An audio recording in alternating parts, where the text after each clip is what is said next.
देखिए के भैया एगो लड़का एगो लड़की में बेपनाह मोहब्बत भइल बा। लड़कवा लड़किया के बेगर एक क्षण नहीं रहल चाहते भैया। तले अचानक लड़की के शादी कहीं और तय हो जाता। लड़की ससुरा जा दिया, लड़का से भेंट मुलाकात भइल। लड़का कहता कि ये जान ई बताओ कि हमारा प्यार में कसूर का हो गई कि हमारा नजरी से दूर हो तारू। लड़का रो रो के कहता कि जान तारू तो जा, लेकिन एगो बात याद रखियो। लड़का कहता कि मंगिया में सजाई के अरे ललकी से नूरावा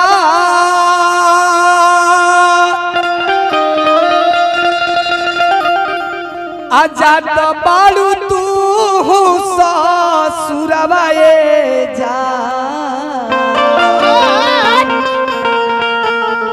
अरे एक बेर दीवाना के पूछला कसूरवा कि छोड़ी के जात बालू ससुरवा जा।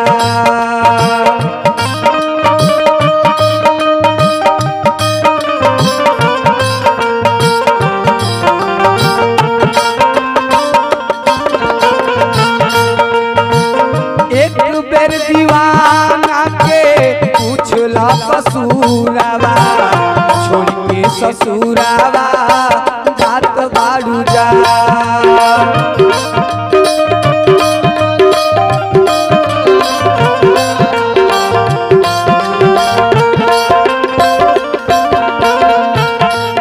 लड़का कहता है भैया कि दर्द काहे के देता रू, दर्द काहे के देता रू जब दवा नहीं खे।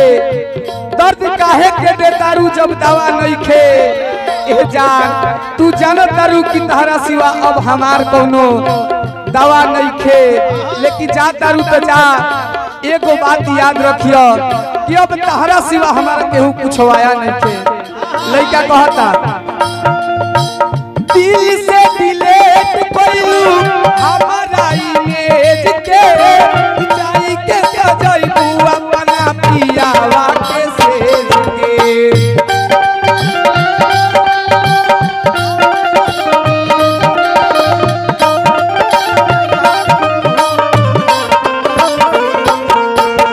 दिल से डिलीट कइलू हमारा इमेज के जाई के जाइबू अपना पियावा के सेज के।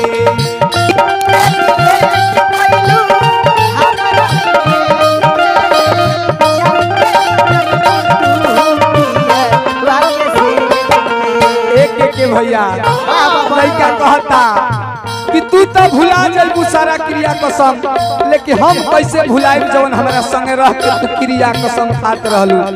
लड़का कहता तू भूल जाइबू बाकी हम ना भुलाई आई सारा क्रिया का समवाए जान।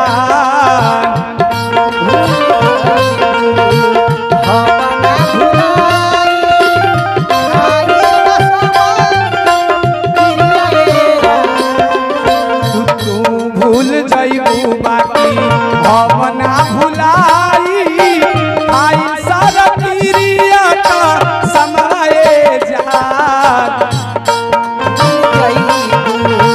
हम ना भुलाई आई क्रिया का समय जा। खुश रही तू दया पाना खेली हाथ पियावे के संगवाए जा।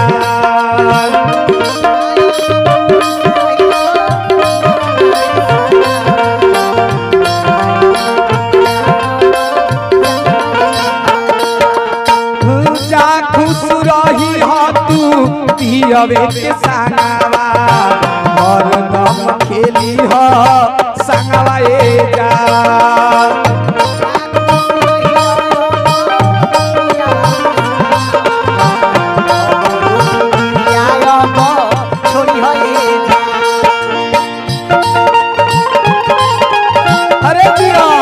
भैया जोड़ा नहीं खेल के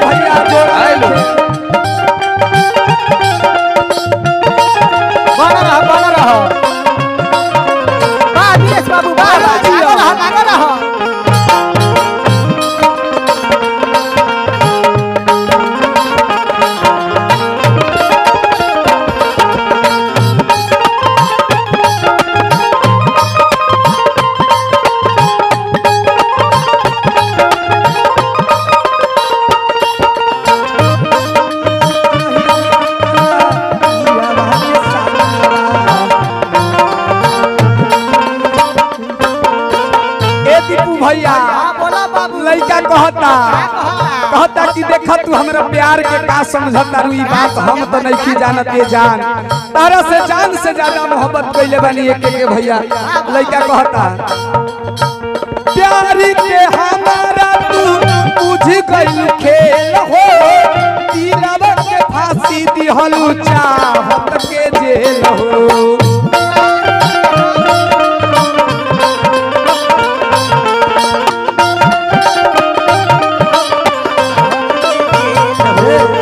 प्यार के हमारा तू बुझ गइल खेल हो, दिलवा के फांसी दिहलू चाहत के जेल हो।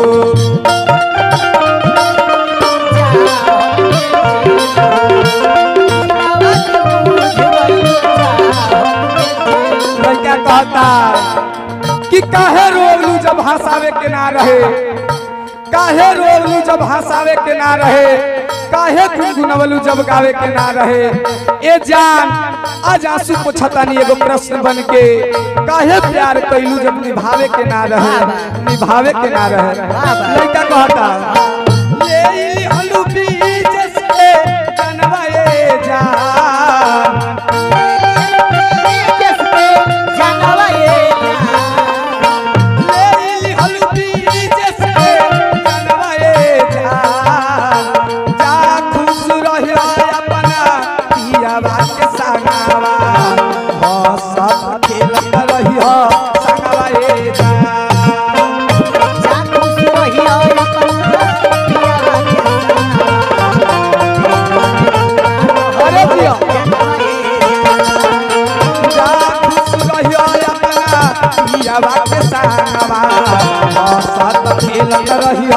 संगवा ए जा।